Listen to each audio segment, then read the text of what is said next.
따뜻한 감성, 차가운 이성, 정확한 분석이 함께합니다. 뜨거움과 따뜻함이 함께하는 시간, 신율의 출발 새아침. 신율의 출발 새아침 3부 순서 시작합니다.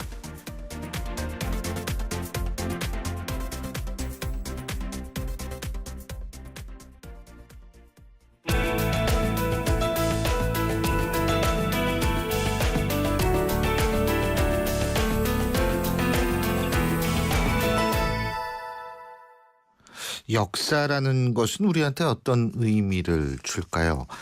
역사라는 것은 과거, 현재의 끊임없는 대화라는 얘기도 있습니다만 어쨌든 이 역사라는 것이 우리에게 주는 의미라는 것은 과거를 통해서 미래를 우리가 계획할 수 있고 지금 현재 우리들에게 자신감을 줄 수 있는 것 아닌가 이런 생각이 드는데요. 미국으로 유출돼서 시애틀 미술관이 소장하고 있었던 조선 덕정 오보가 한국으로 공식 반환됐습니다.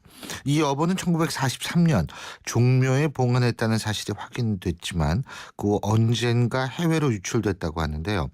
해외 유출된 우리나라 문화재 반환이 어려운데 덕정 오보는 자발적인 반환이 이루어졌다는 점에서 문화재 반환에 아주 중요한 사례가 되고 있습니다. 이와 관련한 자세한 얘기 전 문화부 국립국어원장이셨죠. 현재는 경북대학교 국어학과 재직 중 이상규 교수 연결해서 자세한 내용 들어보겠습니다. 이 교수님 안녕하세요. 네, 안녕하세요. 덕정 어보 이게 뭐예요? 그러니까 이게 도장이죠, 도장. 그렇죠. 예. 덕종은 아마 여러분들 석법상절이라고 그러면 우리나라 사람들 대부분 다 아실 텐데요. 학교 다닐 때 배웠죠. 예. 네네. 세조가 등극을 하자 자기 큰 맏아들이었던 덕종, 소위 의경세자였습니다. 예. 1455년도에 세조가 왕위를 찬탈해서 등극하면서 그의 맏아들이었던 덕종인 의경세자를 세자로 책봉을 했습니다. 그러나 그의 20살의 나이로 비운의 그 요절을 당하게 되죠. 그러자 이 세조의 둘째 아들이었던 성종이 등극해서 자기 맏형님이었던 덕종, 자칫했으면은 자기가 임금이 되지 않고 임금이 될 뻔했던 덕종을 화관왕으로 추존을 하게 됩니다. 예. 돌아가신 뒤에. 예. 그래서 이 덕종의 화관왕의 무덤의 묘호를 덕종으로 정하면서 만든 소위 임금으로 추대하는 그런 어보, 왕의 옥새다 이렇게 얘기를 할 수 있습니다. 예, 그러니까 실제로 존재하지 않았던 그런 네. 왕을 이렇게 왕으로 만들면서 어보, 상징하는 의례용 도장을 만들었다. 그게 덕종 그렇죠. 어보군요. 네네. 그렇군요. 사실 태종태세 문단세 이거 막 외울 때 덕은 안 들어가거든요. 예. 네네. 그러니까 세조 다음으로 임금이 될 뻔했던 사람인데 이 덕종이 20살에 요절을 하죠. 그러니까 그 화관왕으로 초대할 당시에 묘호인 덕종을 따서 만든 여보인데요. 황동으로 만들고 금으로 도금이 된 약 4.45kg이고 장방형 10cm로 만들어지는 아주 가치 있는 유물이라고 이렇게 얘기를 할 수 있습니다. 진짜 그렇죠. 이 네. 왕들의 어보 같은 경우에 지금 우리나라에 많이 존재해 있죠. 그렇죠, 그렇죠. 그러니까 예를 들면은 세조도 어보가 있고, 그죠? 네네. 성종도 어보, 다 어보가 있는 거죠, 그죠? 그렇죠, 그렇죠. 그런데 그런 도장들은 다 우리나라에 있습니까? 그러면? 지금 거의 많이 유실됐죠. 유실. 특히 덕종 오보인 경우는 이 무덤의 묘를 따서 덕보라고 불리는데 이게 의보를 종묘에 보관이 되어 있었습니다. 그 기록이 1943년까지 종묘에 보관되었다는 종로 영년 전에 보존되어 있었다는 기록이 있는데 그 이후에 이 의보가 사라졌습니다. 그러면 유출 경로를 모른다는 거예요? 그렇죠. 어. 그래서 우리나라 조선조의 역대 임금들의 의보가 다 있었는데 뿔뿔이 흩어졌는데 그 가운데 이 득종의보도 하나라고 얘기를 할 수 있는데요. 1963년도에 이 토머스 스팀슨이라는 네. 분이 많은 그 고유물들을 이 컬렉션을 하는 과정에 전달된 것 같은데 아마 6.25를 전후해서 이것이 유출돼 나갔지 않겠는가라는 추론을 할 수 있는데요. 정확한 소위 유출 증인은 우리가 확인할 수가 없습니다. 그렇군요. 네. 근데 이 유출문화재 덕정오보뿐만이 아니라 딴 것도 있죠. 그렇죠?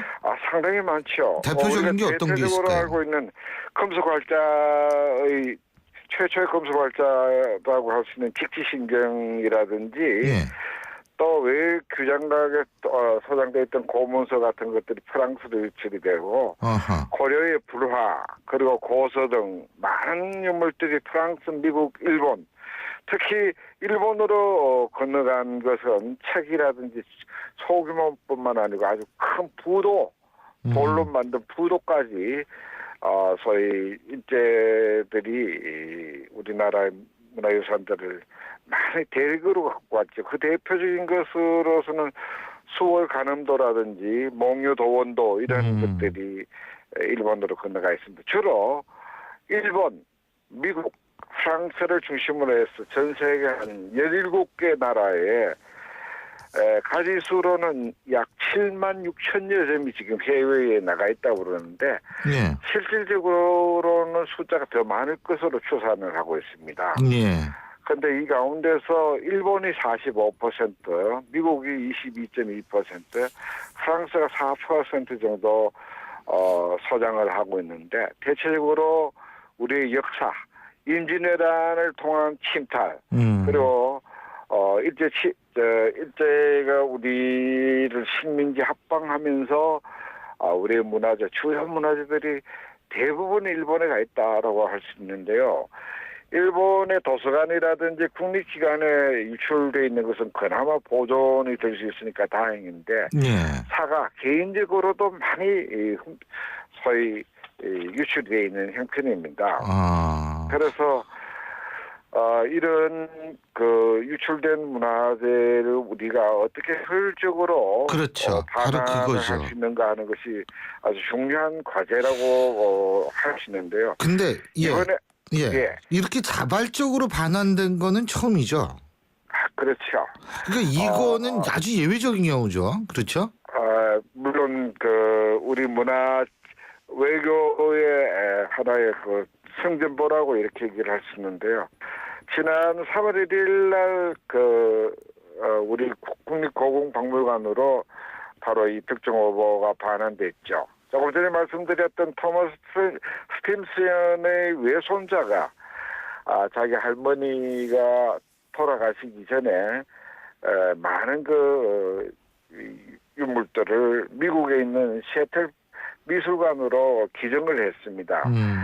그래서 우리나라에서 그 사실을 알고 대사관을 통해서 우리 문화의 일종의 상징인 득종오보를 우리나라에게 회수를 하기 위한 반환 요청을 하게 됩니다. 예. 그래서 그 미국의 시애틀 박물관의 구성원들이 협의를 해서 만장일치로 이것은 한국으로 되돌려줘야 될 반출문화재라고 판단을 하고 자발적으로 우리나라에 되돌려준 하나의 모범적 사례다 이렇게 얘기를 할 수 있는데요. 예. 이러한 문화재의 반환이 하나의 이번 이것 득종오보의 반환이 하나의 모델로서 앞으로 시속적으로 해외에 나가 있는 주요 문화재들이 우리나라로 되돌아오기를 기다려야 할 것 같고 정부에서는 이들 본격적으로 좀 운동을 해야 되고 또 민간단체, 문화재 보호단체라든지 민간의 노력들도 매우 중요합니다. 그래서 예. 우선적으로는 해외에 지금 유출되어 있는 문화재들을 좀 더 정밀하게 조사를 할 필요가 있다고 생각을 합니다. 예. 그렇군요. 근데 어떤 노력을 해야 돼요, 정부는?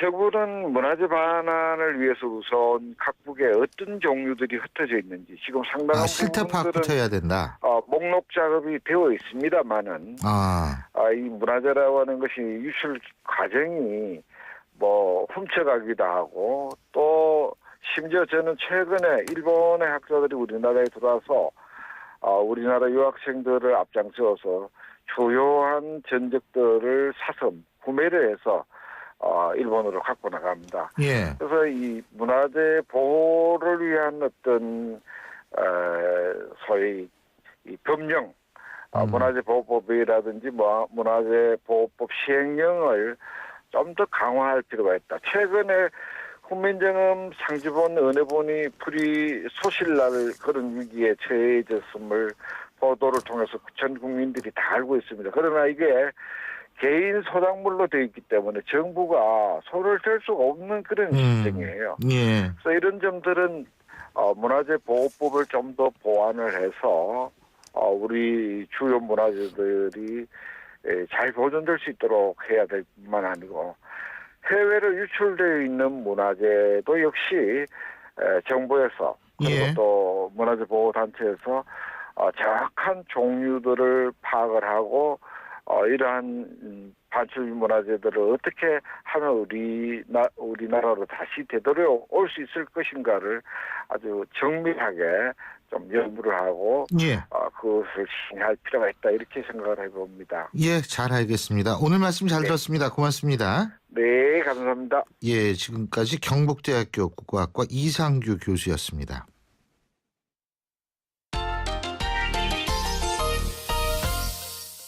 스포츠 소식 알아보겠습니다. 경향신문 김세훈 기자 연결합니다. 김세훈 기자? 네, 안녕하세요. 안녕하십니까.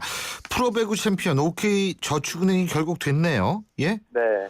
젊은 그렇습니다. 감독이 그냥 아주 잘 팀을 이끄는 모양이죠? 예? 네. 김세진 감독 41살입니다, 만으로. 예. 김세진 감독이 이끄는 창단 2년차 막내 구단이죠.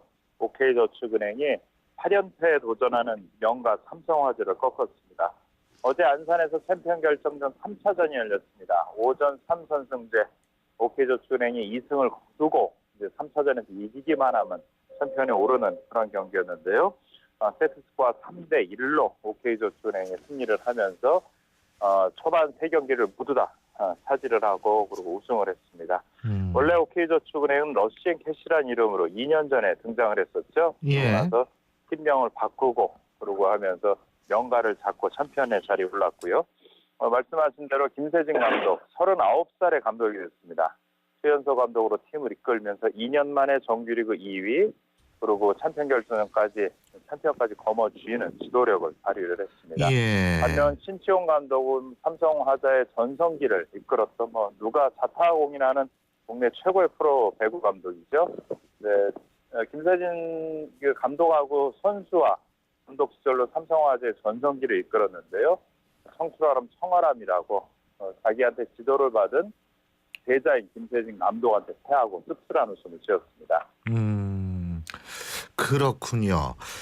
그런데 어쨌든 이번에 가장 결정적인 비결은 뭐라고 보십니까? 일단은 그 쿠바 외국인 선수인 시몬 선수의 등장으로 봐야 되겠죠. 맞아요. 그 쿠바 선수 잘한다고 그러더라고요. 네, 예. 그 시몬 쿠바산 몬스터다. 이렇게 몸을 보면 배구 선수보다는 이게 육체민 선수에 가까운 보디빌더에 가까운 그 아주 좋은 몸을 갖고 있는데요. 예. 이 선수가 1차전에서 25점, 2차전에 24점, 그리고 어제 21점 이렇게 고르노아레를 했습니다. 그러면서 팀을 우승으로 이끌었고 삼성화재에는 레오가 있었죠. 레오 역시 똑같이 쿠바 출신의 외국인 선수입니다. 예. 그전까지 삼성화재가 7연패하는 동안 레오 선수가 맹활약을 했고 또 최우 선수에 자주 뽑히긴 했지만 어제는 형님인 시몬의 벽을 넘지 못했습니다. 두 선수 모두가 프로 쿠바 선수이고 또 쿠바 대표팀 출신인데 시몬은 쿠바 대표팀의 명실상부한 주전이고요. 예. 레오는 약간 조금 이제 막 배우고 있고 이제 주전을 꿰차려고 하는 선수입니다.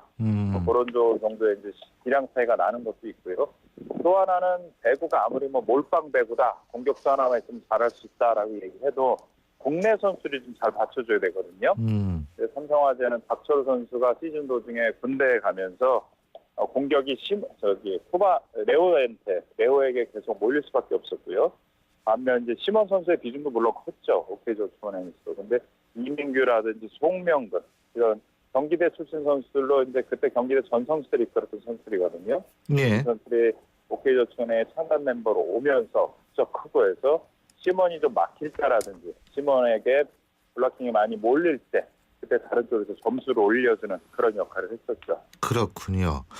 자, 그리고 야구 얘기인데 말이에요. 두산 기아가 아주 초반에는 잘 나가요. 예? 네, 그렇습니다.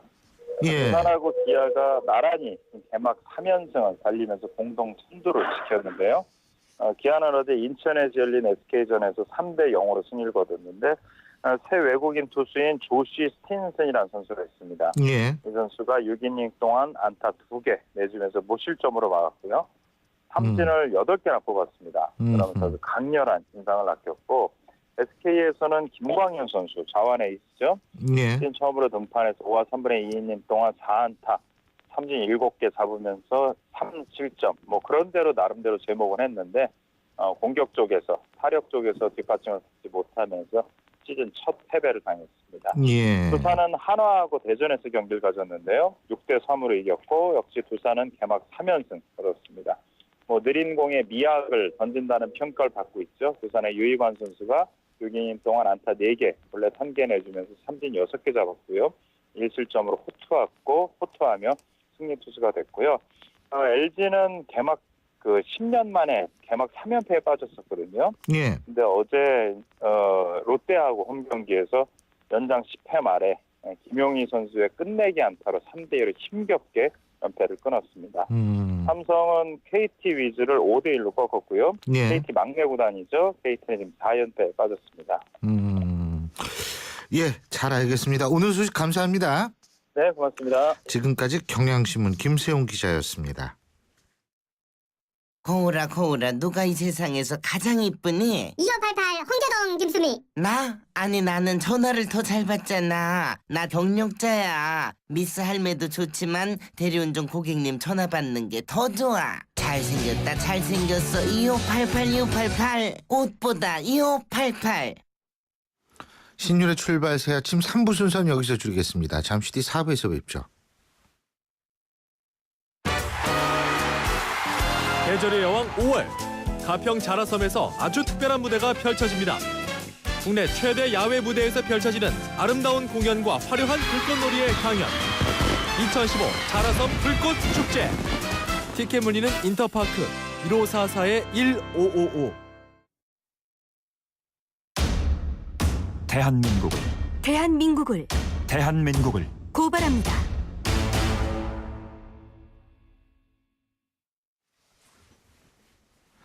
신율의 출발 새 아침 3부 순서는 여기서 줄이고요. 잠시 뒤 신율의 출발 새 아침 4부 순서 이제 시작을 하겠습니다. 자, 오늘 4부는 대한민국을 고발합니다인데요. 오늘 대한민국을 고발합니다에서는 이 알바 문제를 좀 다뤄보도록 하겠습니다. 이 청년 알바 노동 문제. 이거 사실 여러 가지 문제점이 있다는 사실 여러분 뉴스를 통해서 잘 들으셨을 텐데요. 그래서 오늘 이 문제를 좀 알아보기 위해서 두 분 모셨는데요. 알바 노조의 구교현 위원장 그리고 참여연대 안진걸 협동사무처장 두 분 나와 계십니다. 어서 오십시오. 안녕하십니까. 반갑습니다. 예. 근데요, 전 이 알바 이게 이제 어원을 따지면 아르바이트에서 나온 거죠. 예. 아르바이트는 독일어로 노동이라는 뜻인데 네, 맞습니다. 이게 우리나라에서는 어떻게 파트타임 잡이라고 이게 이름이 바뀌어가지고 말이에요. 네네네. 예, 참 그게 그런데 이 알바 노조, 그러니까 요거는 그러니까 비정규직 노조하고 또 좀 다른 거죠. 그죠? 네네. 그러니까 말씀드리자면 비정규직의 가장 끝자락에 있는 노동자들이라고 예. 말씀드릴 수 있는데 아르바이트가 예전에는 이제 하나의 부업처럼 이렇게 주업이 학교를 다니거나 다른 직장이 있거나 이런 건데 이제 시간이 남을 때 하는 일. 이런 개념이었는데 예. 최근에 이제 사회적으로 일자리가 너무 많이 줄어들다 보니 아르바이트가 하나의 직업처럼 되어 가고 있고요. 그래서 아하. 뭐 청소년뿐만 아니라 뭐 중장년층까지도 아르바이트를 하면서 생계를 꾸려가고 있는 상황이 되었고 예. 그래서 이제 아르바이트를 하면서도 기본적인 이 수준의 생활이 가능해야 된다. 그렇게 하기 위해서 여러 가지 근로 조건들이 변화해야 된다. 뭐 이런 목적을 가지고 저희 노동조합이 만들어졌습니다. 예, 그렇군요. 근데 사실 이 요새 알바 이게 네. 비정규직 문제와 아울러서 사실 청년 실업 문제와도 연관이 돼 있고 이게 예. 아주 복합적인 문제 아니겠어요, 안진걸 처장님? 청년 실업률이 뭐 10에서 11%까지 치솟고 예. 알바 노동자가 이제 그 오늘 우리 구교원 위원장님도 말씀하시겠지만 사실 이제 알바생이라고 하면 안 되는 게 진짜 생업 때문에 하시는 분들이 있거든요. 그러니까 알바생이 아니라 알바 노동자라고 제가 부르는 게 맞는 것 같고 알바 노동자만 무려 200만 명 가까이 된다고 합니다. 이런 상황에서 아르바이트 문제를 더 이상 아이고 옛날에 학생들이 용돈 벌려고 하는 거라고 생각해서는 안 될 것 같고 진짜 생업 때문에 하시는 그렇죠. 그 영화 마트에 보면 카트에 보면 우리 반찬값 벌러 나온 거 아니거든요. 예, 예, 생존하려고 생활하려고 나온다 이런 유명한 예, 대사가 예. 나오는 것처럼 우리 저도 만나본 대부분의 아르바이트 노동자는 정말 절박한 심정으로 교육비와 생존 비용을 벌고 있었고요. 아하. 최저임금 수준의 이분들이 최저임금 수준이 있거나 아예 최저임금도 못 받는 게 가장 큰 문제가 되고 있습니다. 예. 지금 아주 중요한 문제를 지적해 주신 것 같아요. 네네. 우리 안진걸 처장께서 네. 알바하면은 용돈 버는 거라고 생각하는 사람 분들도 계시겠지만 네. 실제로 알바하시는 분들 중에서 상당수는 상업 전선이 바로 알바다 네네. 이렇게 보는 거 아니겠어요? 네네. 그래서 실제로 그 이런 알바 구인구직 사이트에서 매년 조사를 하는데요. 네. 당신은 왜 알바를 하십니까? 이런 질문을 하는데 실제 뭐 한 3년 전만 해도 용돈을 벌기 위해서 알바를 한다 이런 분들이 제일 많았는데 최근에는 생계를 위해서 아르바이트를 한다 이런 분들이 훨씬 더 많아지고 있습니다. 실제로 뭐 대학생들 같은 경우는 학비 뭐 그리고 이제 혼자 나와 사는 사람들은 집세 이런 것들 감당해야 되고 학교를 졸업해도 취업 준비생이라는 이름으로 취업 잘 안 되잖아요. 그런 상황에서도 어쨌든 부모님께 의지할 수 없으니까 계속 아르바이트를 해야 되고 뭐 실제 뭐 이렇게 직장을 다니는 30대 40대 분들도 직장 생활하면서 이제 이 임금이 너무 낮기 때문에 또 그렇죠. 투자 뭐 이렇게 뛰는 분들도 있고 50대 이상에서도 뭐 이렇게 일은 계속 해야 되는데 네. 할 수 있는 일자리가 없으니까 편의점, 패스트푸드점 이런 곳으로 아르바이트를 하시는 이런 분들이 많이 계시죠. 예.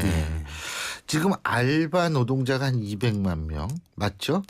뭐 이게 정확한 통계는 아닌데요. 그 네. 통계청에서 이제 단시간 근로자를 잡는 게 대략 200만 명 정도로 추정을 합니다. 그런데 그 중에 이제 대부분이 요식업, 숙박업 이런 곳들에서 근무를 하시거든요. 그래서 사실상 이분들 대부분이 아르바이트 노동자들일 것이다라고 이제 추정을 하고 있고요.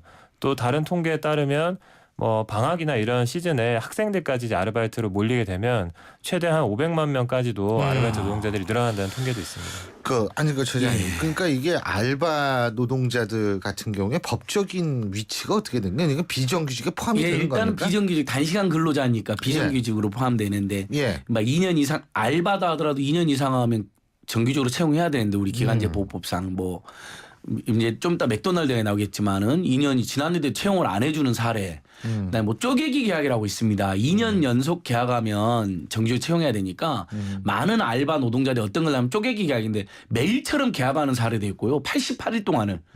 사람 얼마나 아침마다 얼마나 큰 모욕감, 모멸감을 느끼겠습니까? 그다음에 뭐 2년인데 한 7번 쪼갠다든지 그리고 나중에 정규직 해주겠다 해놓고 안 해가지고 안타깝게 자살로 한거한 사례도 있었고요. 뭐 정말 이렇게 말도 못합니다. 요즘 청년 고용이라는 게 실업 문제가 별부돼가지고 그래서 법적으로도 기간제 보호법의 대상이긴 하지만 예. 실제로는 2년까지 계약도 안 하기 때문에 그것마저도 아예 보호가 거의 안 된다. 예. 그리고 최저임금법에 적용을 받지만 역시 최저임금도 안 줘버리는 사업장이 예. 뭐 우리 알바 노동자들이 가장 큰 민원이 최저임금을 안 준다는 겁니다.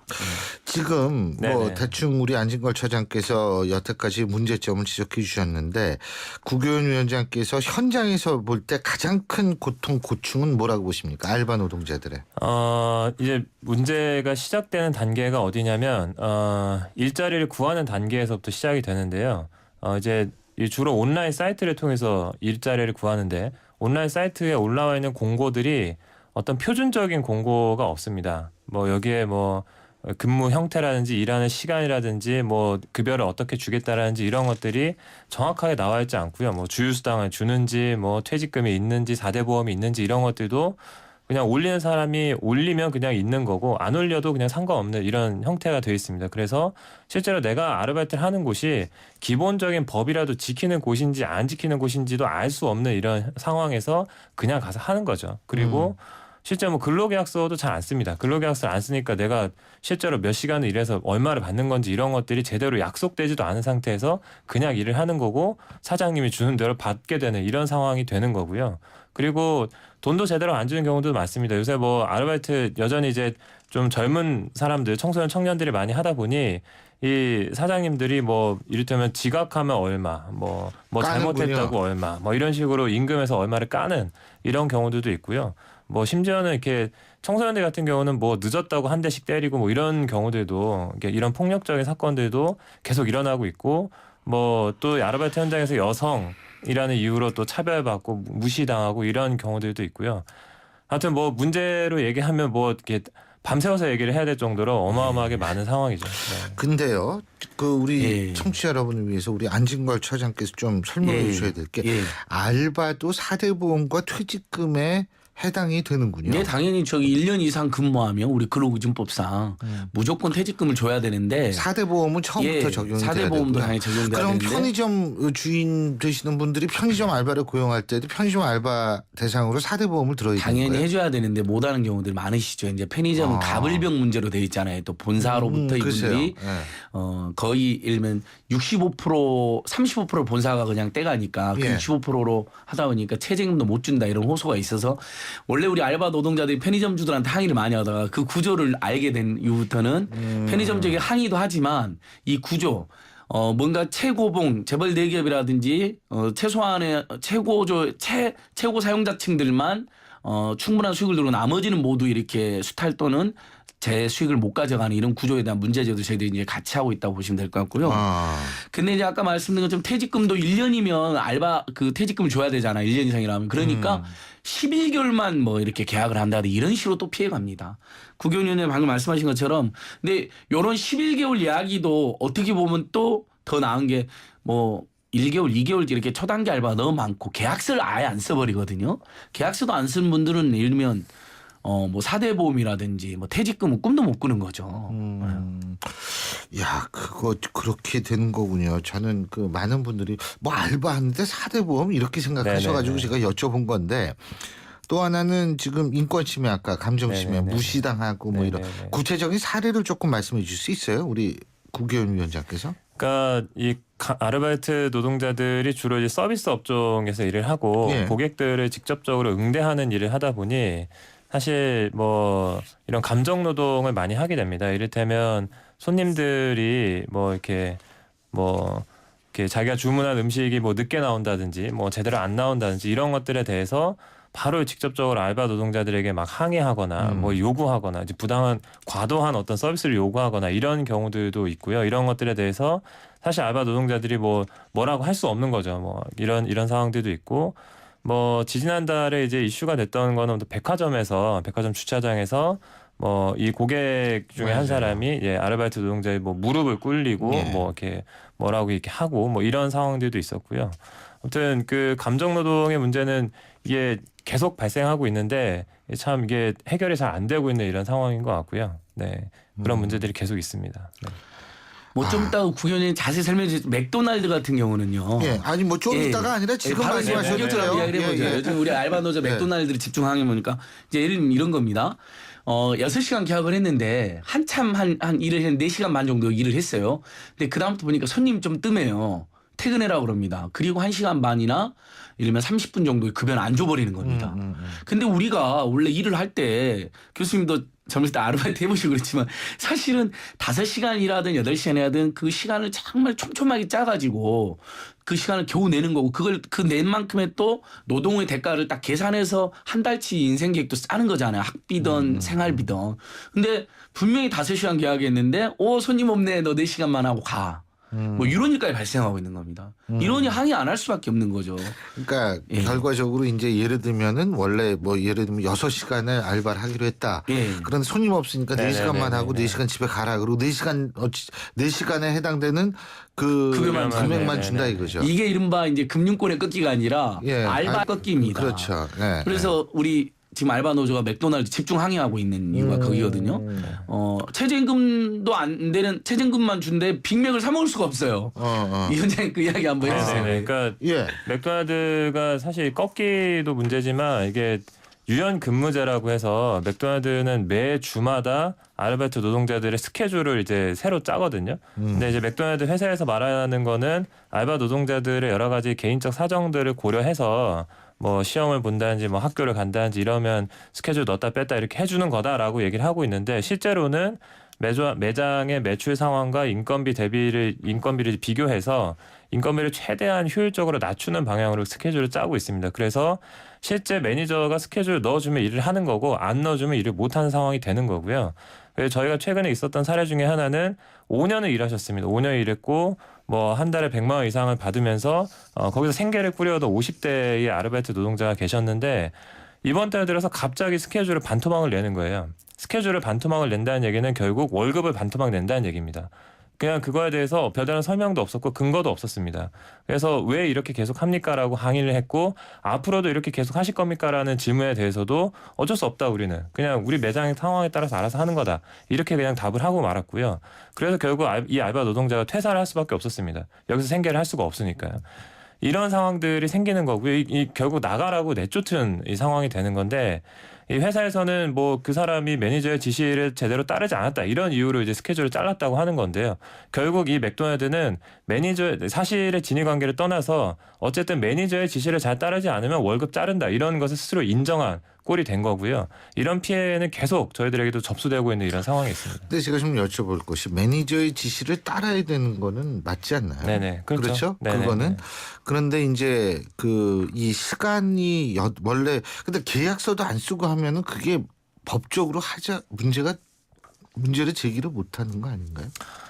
계약서 상에는요, 이분 같은 경우는 뭐 일주일에 주 6일, 뭐 하루 8시간 이렇게 일할 수 있다는 의사를 밝혔습니다. 그리고 실제로 그렇게 계속 일을 해왔고요. 예, 주 6일이면 네네네. 이거는 이제 날수죠. 네네네. 그렇죠? 날수와 뭐 시간과 이런 것들을 다 시간도 있군요. 예, 시간까지 다 약정을 했는데 문제는 그러니까 매니저의 지시를 따르지 않았다라는 건데 도대체 어떤 지시를 어떻게 따르지 않았는지에 대해서 구체적으로 밝히지도 않았습니다. 회사에서는 그냥 당신이 뭐 어쩔 수 없다. 우리는 그냥 스케줄을 뭐 이렇게 조정할 수밖에 없다 이런 건데요.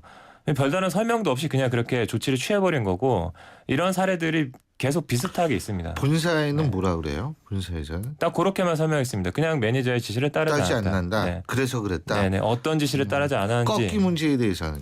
꺾기에 대해서는 인정하지 않고 있습니다. 그런 사례가 없다라고 얘기를 하고 있습니다. 그런데 그러면 사례를 구체적으로 좀 갖고 가시면 될 거 아니에요? 저희가 뭐 굉장히 많이 조사를 했고요. 뭐 그런 사례들을 많이 가지고 있고 실제 맥도날드에서 현재 일하고 있는 저희가 이제 작년 12월에 실태 조사를 했는데 현재 일하고 있는 맥도날드 노동자들 중에 저희 응답자가 1,600명이었는데 1,000명 가까이가 내가 꺾기를 당한 경험이 있다라고 응답을 했습니다. 하지만은 네. 그 꺾기를 당하고 있다라는 구체적인 증거 같은 경우는 어떻게 확보를 합니까?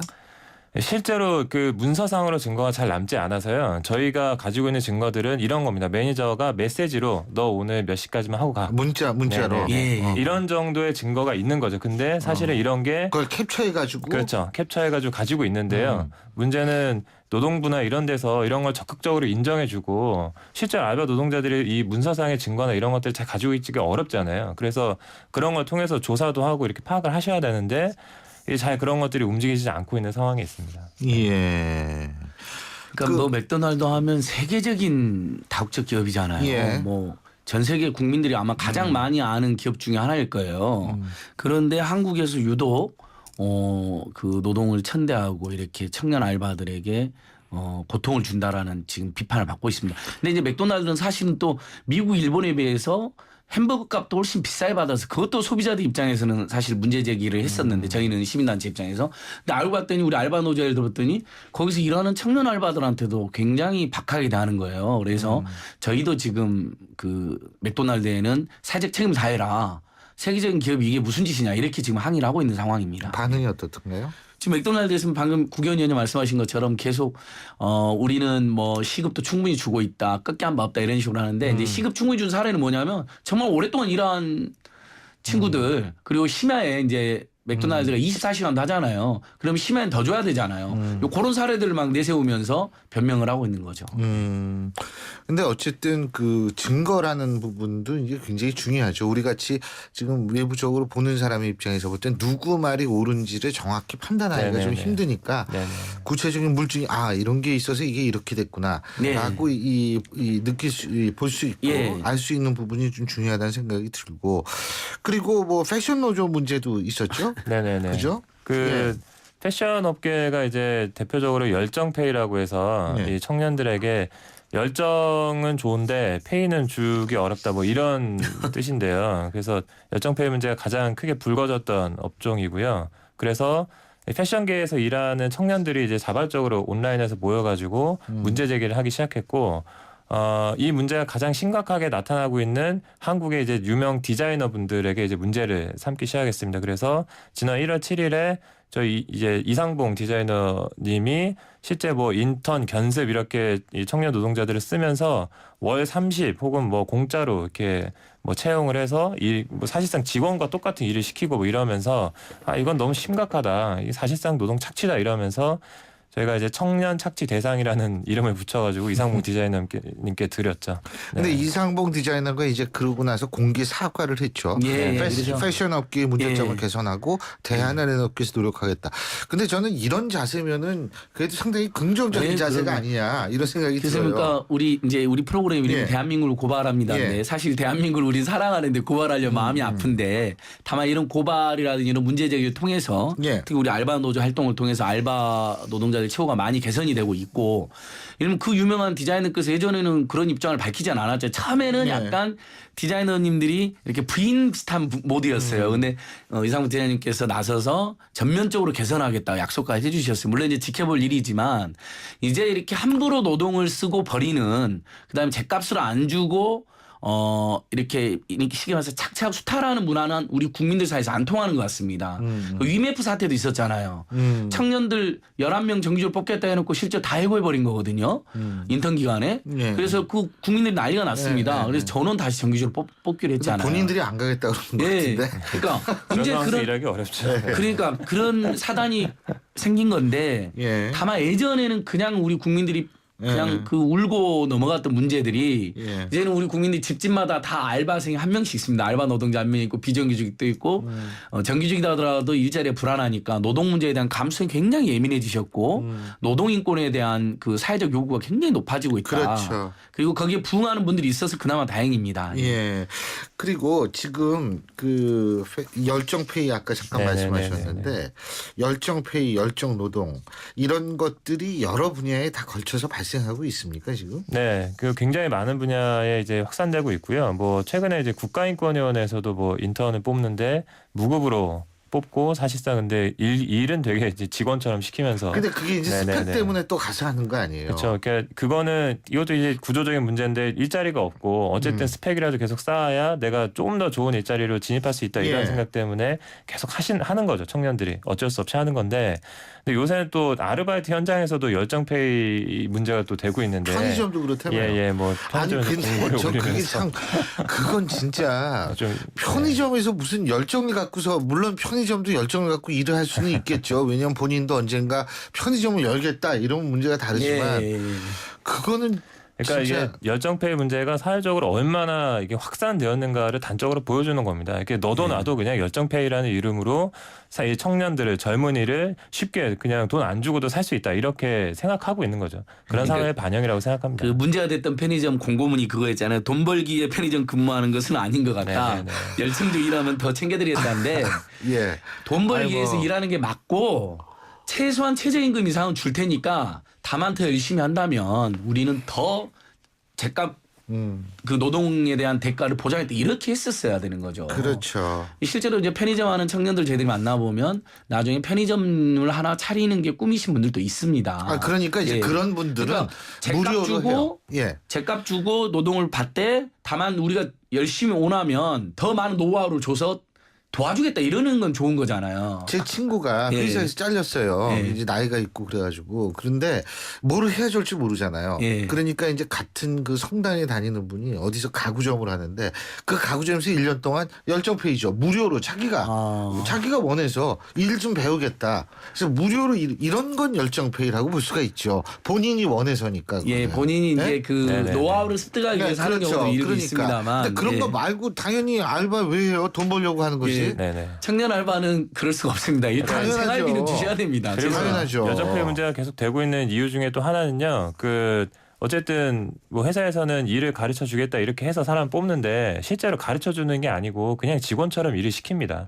뭐 이게 교육 프로그램들이 탄탄하게 돼 있고 뭐 그걸 통해서 실제로 스펙이라는 걸 쌓고 경험을 쌓아서 또 다른 분야를 진출할 수 있고 이렇게 되어 있으면 예. 그나마 다행인데 한국에서는 전혀 그런 것들이 갖춰져 있지 않는 겁니다. 그냥 너도 나도 열정페이 쉽게 사람 쓰고 쉽게 사람 자를 수 있다 이런 인식이 너무나 확산되어 있는 거죠. 예. 어디가 심하냐면요. 교수님 패션업계는 아까 이야기했잖아요. 그다음 미용업계, 그다음에 요리업계. 그런데 약간의 기술이 필요한 부분에 있어서 예, 보조라는 이름으로 너희들이 배워야 해가지고. 되니까 돈 안 받고 배워라 이런 식인데 그게 옛날엔 통용될지 모르겠지만 지금은 자 배움도 좋은데 돈은 주고 배우게 해야 됩니다. 왜냐하면 그분들이 청년들 먹고 왜냐하면 교육비, 주거비, 의료비, 통신비가 세계에서 가장 최악인 나라잖아요. 우리나라가. 그건 보장을 해줘야죠. 맞아요. 통신비 요새는 통신비가 뭐 절대적으로 필요한 세상이니까. 그런데 어쨌든 지금 그 이른바 열정페이 돈 안 주고 교육 실습한다는 식으로 해가지고 부려먹는 거 쪼개기 계약도 이게 문제라고 아까 잠깐 말씀을 하셨고 네네네. 이 쪼개기 계약 같은 경우에는 조금 더 다른 사례 같은 거 좀 말씀해 주시면 어떤 게 있을까요? 쪼개기 계약 같은 경우는 그 아르바이트를 이제 회사에서 쓰는데 아주 이게 최단기로 이제 아르바이트를 쓰는 건데요. 그러니까 실제 일은 상시적으로 필요한 일인데 그냥 뭐 일주일 단위로 혹은 한 달 단위로 혹은 뭐 하루 단위로 심지어는 이런 식으로 그냥 계약서를 매일매일 쓰는 겁니다. 그래서 뭐 최근에 있었던 사례 중에 하나는 작년에 이제 뭐 그 모 호텔에서 이제 아르바이트를 하는 노동자였는데 매일 아침마다 근로계약서를 쓰는 거예요. 그냥 자기 하는 일은 계속 똑같은데 뭐 그러다가 어느 순간에 그냥 잘리고 마는 거죠. 그래서 그거 이제 부당해고라고 아침에 종이 안 주면 잘리는 거고요. 그렇죠. 네. 종이 안 나오면 잘리는 거죠. 88일 동안 88번을 썼다는데 계약서를 어느 날 너무 이제 그게 지겹고 모욕적이어서 정기적인 업무인 것 같은데 혹시 취업 규칙이 있냐고 물어본 겁니다. 그때 그 다음 날 나오지 말라고. 취업 규칙이 있냐고 물어봤다. 이건 정말 팩트입니다. 저도 여러 번 확인했는데 이게 지금 21세기라고 얘기를 하는데 그 규칙이나 노동법에 관해서 질문에서 나오지 말라고 그러면 곤란하죠. 예. 제가 그런 의미에서 우리 안진걸 처장께 좀 여쭤보는데 자 우리가 여태까지 계속 이 알바의 구체적인 사례들 그러니까 어떤 식으로 침해를 받고 있는지 이것들이 전부 노동법 위반입니까 아닙니까? 대부분 노동법 위반 맞습니다. 노동법 위반 최저임금 맞죠. 안 주는 거, 퇴직금 안 주는 거, 그 근로기준법 위반이에요. 쪼개기 계약도 사실은 이제 명시적인 법 위반 아니지만 계약을 그렇게 양자가 했다고 하지만 이제 사책자치 원칙에서 근데 강요한 거잖아요. 그렇게. 열정페이는 전형적으로 그건 전형적으로 노동법 위반입니다. 그건 고발하면 바로 다 처벌받습니다. 진정내도 다 처벌받고요. 다만 저희는 꼭 그런 형사적 고발을 넘어서 우리 사회가 이제 인간의 노동에 대해서 제대로 처우해주는 요즘은 그래서 최저임금도 1만 원 정도는 돼야 된다는 논의도 있고 그 생활임금 미국도 보면 최저임금이란 말 안 쓰고 라이프 에이지라고 하거든요. 생활이 가능한 임금이어야 된다라고 이렇게 하는데 생활에 최소한 가능한 임금은 주는 그런 문화로 가야 된다. 근데 그거 안 지키면 어쩔 수 없죠. 뭐 저희 고발할 수밖에 없는 겁니다. 그렇죠. 그래서 바로 알바 노조가 있는 거 아닌가 이런 생각이 드는데 알바 노조. 그러니까 여기는 알바하는 분들은 모두 가입하거나 도움을 요청하면 도움을 받을 수가 있는 겁니까? 네네네.